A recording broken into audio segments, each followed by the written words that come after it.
So hello, let's see question number 8 in this particular video.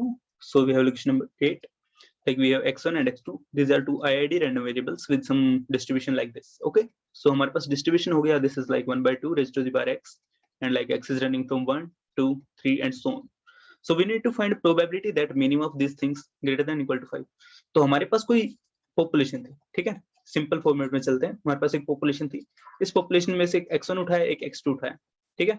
दो random variable मैंने उठा लिए, मतलब रैंडम वेरिएबल एक ही है, बस वहां से पार्ट्स उठा लिए मैंने. तो उसके ऊपर फिर उन्होंने क्या बोला कि इनका जो मिनिमम होगा, this thing is greater than equal to 5. तो इनकी जो मिनिमम वैल्यू होगी, या तो ये मिनिमम हो सकता था या फिर ये मिनिमम हो सकता था, वो ग्रेटर देन इक्वल टू 5 होगा. इसका मतलब ये दोनों वैल्यूज ही ग्रेटर देन इक्वल टू 5 होगी.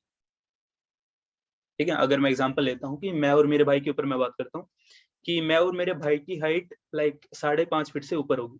ठीक है, कि हम दोनों में से जो भी छोटा होगा उसकी हाइट 5.5 फीट से बड़ी होगी. इसका मतलब हम दोनों की ही हाइट 5.5 से बड़ी होगी.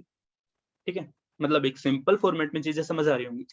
तो उसका मैंने यहाँ पे काम किया है. तो जैसे मैं इसके ऊपर काम करता हूँ, तो probability of minimum of like x1 x2 greater than equal to 5, this can be written as like probability that x1 greater than equal to 5 and x2 greater than equal to 5.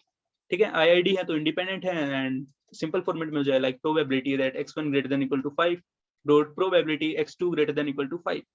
ठीक है, सिंपल से format में मैं इसको लेके आया, तो मेरे पास ये हो गया. अब x1 और x2 IID है, इसका मतलब अगर मैं सीधा लिखूं probability that x greater than equal to 5, इसकी पार्ट 2 कर दो. ठीक है, इसका जो फाइनल आंसर आएगा वो कुछ ऐसा आएगा. Okay, so probability x greater than equal to 5, so this will be like 1/2 raise to the power 5 plus 1/2 raise to the power 6 and so on. ठीक है, ये जीपी बन रही है. सिंपल फॉर्मेट में दिख रहा है कि इसका जो रेशियो होगा दैट इक्वल टू लाइक 1/2. तो जीपी है हमारे पास, तो इसका आंसर हो जाएगा 1/2 raise to the power 5 divided by 1 minus 1/2. so this will be like 1/32 divided by 1/2 cancel out, that equal to 1/16.